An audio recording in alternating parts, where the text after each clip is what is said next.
All right, welcome to the update for the Midnight Runner Show on Blog Talk Radio. This is for the week of 9/17/2009, September 17, 2009. Tonight we had listener night. So basically, I didn't come up with any content. I didn't have a topic. I didn't have anything. It was all the listeners tonight. And we had a great crowd show up in the chat room. We had a bunch of great calls come in. Some that, as you're going to hear on the clips in just a couple of minutes, some of the callers were very challenging. I did give you one example of a liberal caller that was trying to say that, well, I don't want to spoil it, but you can listen to that. And then we also had another caller who was a veteran who called in. And so I gave you an example of both on that. And so I want you to check those clips out in a couple of minutes. If you want to hear the whole show, you can go to blogtalkradio.com/Midnight Runner. That's blogtalkradio.com/Midnight Runner. And you can hear the whole show. Just scroll down to the date that you want. For this one to be obviously 9/17. And you can hear the whole show. You can download it so you can hear it. You can stop it. You can, MP3 it. You can put out a podcast, whatever you want. All right, and you can hear the whole show. If you want to join in live, okay, there's a live chat room. You can join in, talk to me, talk to other listeners while you're listening. Then it's 8 p.m. on Thursdays, blogtalkradio.com/Midnight Runner. If you haven't signed up on this channel as a friend, please do. Subscribe and sign up as a friend, and you'll get all the updates and important information. Also, Facebook.com. You go there and just type in Midnight Runner Show. You'll find there, add us as a friend on Facebook.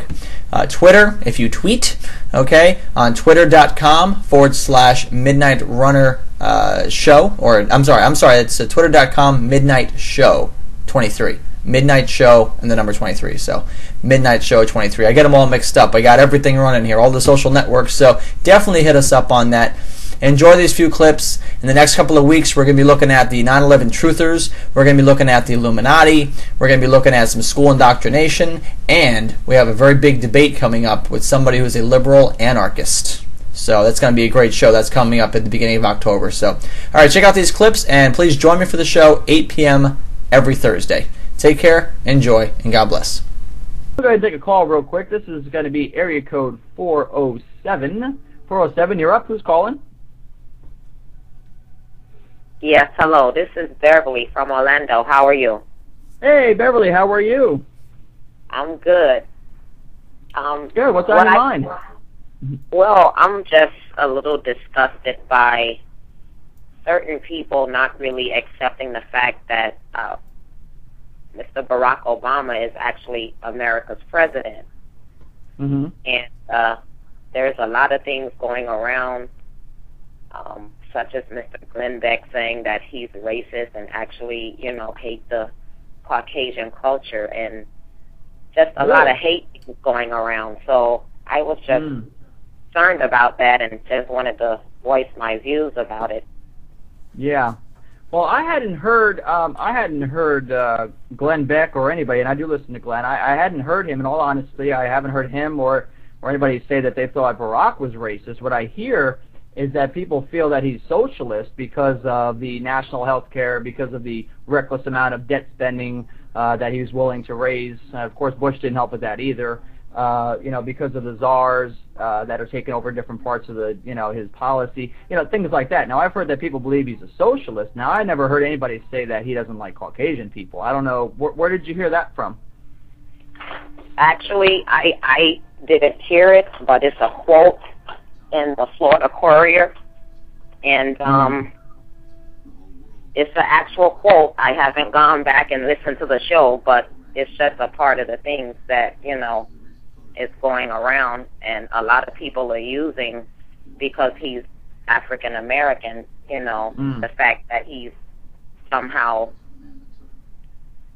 right, that he hates. Yeah. Now, and I know this is how it's being spun because of the rallies that were going on. I like to call them freedom rallies, Now, there are always your nutcases, and I'll tell you, anybody who tries to call themselves an American that is a racist is not an American in my book, period. Gone. You're stupid, because racism there's no room for that at all, period. Now, I would have voted for Colin Powell. I would have voted for Condoleezza Rice. I have no problem with race. I do have a problem with Barack Obama. I do have a problem with his policies. I do have a problem with his connections to William Ayers, who was a convicted terrorist.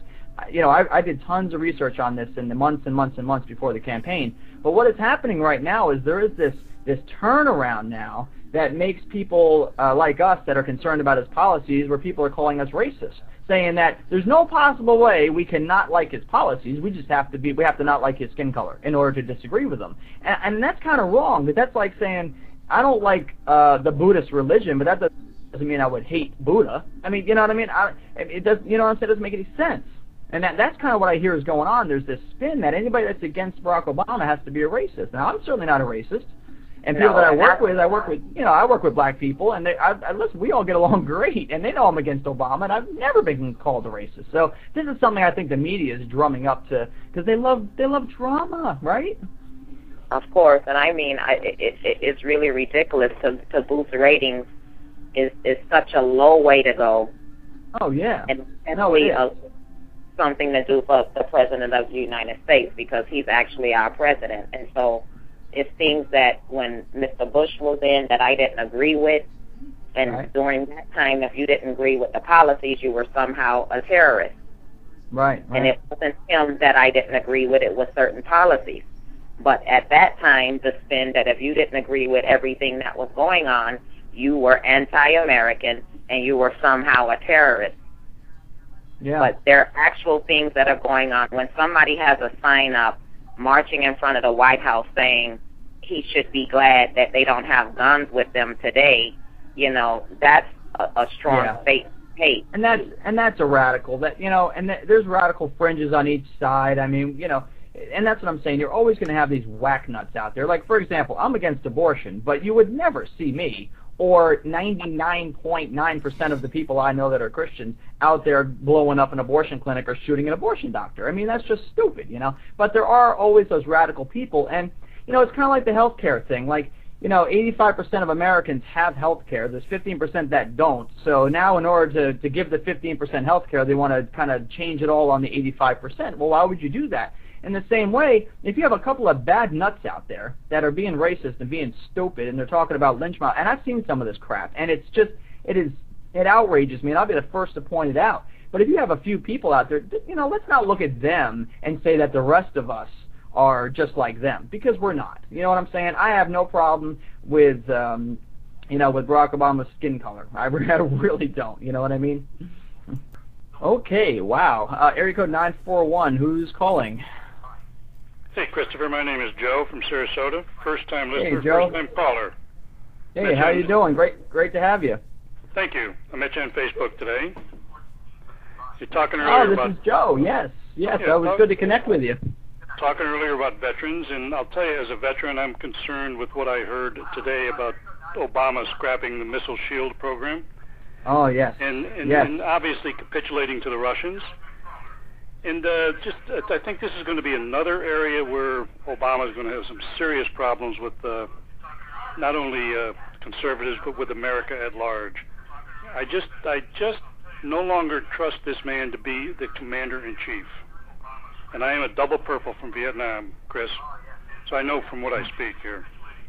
Well, thank you very much for your service. I mean, I have soldiers that listen in Iraq to the show, and well, God bless them all. there's never any words to really express how grateful we are for the fact that you guys sacrifice and serve. And this whole missile shield thing, I'll tell you what. Now, listen, on the surface, it sounds smart. I knew, as soon as I heard it, I knew what he was doing.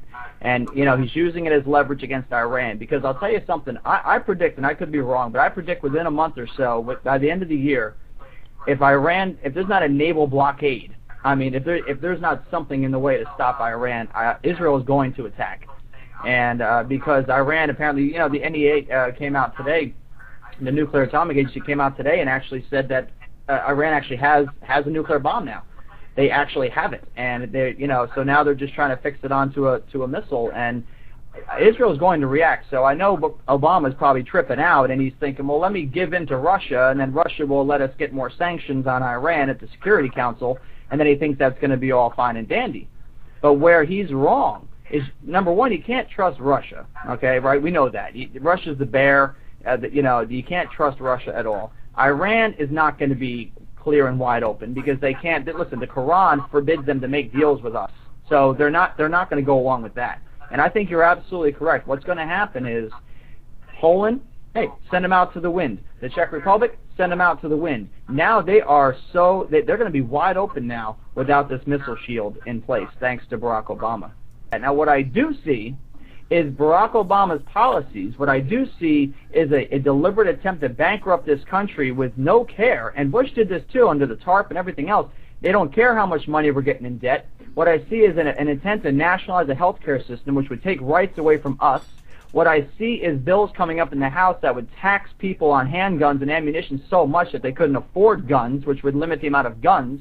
What I see is an all-out assault on our rights being led by Barack Obama. Now, does that bring out anger in people? Yes. Does that bring about anger in me? Absolutely. Does it make me want to ask him, what the heck are you doing? We are not Europe. We are the God bless you United States of America, and we want to stay that way.